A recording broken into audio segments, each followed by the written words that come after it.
It says in Acts chapter 8, verse 1, Saul was consenting unto his death, and at that time there was great persecution against the church, which was at Jerusalem.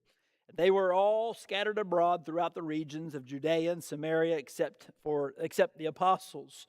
And devout men carried Stephen to his burial and made great lamentations over him. As for Saul, he made havoc of the church, entering into every house and hailing men and women, and committed them to prison.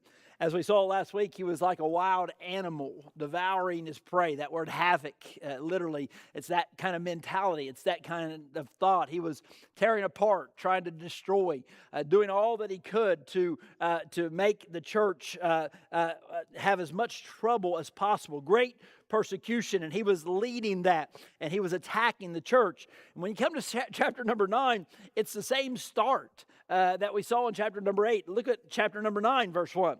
And Saul, yet breathing out threatenings and slaughter against the disciples of the Lord, went unto the high priest and desired of him letters to Damascus, to the synagogues, that if he found any of this way, I like that thought, any of this way, of what way? Of the way of Jesus, basically. I mean, that's what it really boils down to.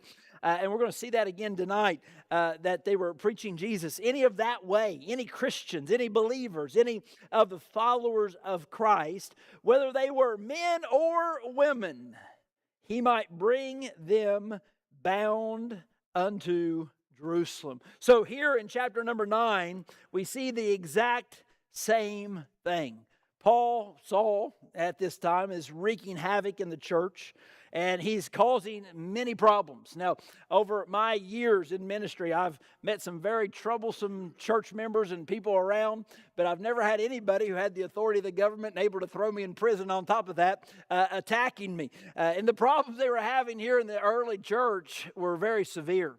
The revival that was going on and the explosion of the gospel that was going on was creating much attention, much distress among the Jews, much distress among the religious crowd, of which Saul was part of that religious crowd, and they were having problems. And Saul was the leader of that in this point where really the scriptures pointing out he was causing much evil and many problems. Matter of fact, in this chapter later, listen to what Ananias says about Saul. When God told Ananias to go to Saul, in verse number 13, listen to what he says. Ananias answered, Lord, I've heard by many of this man.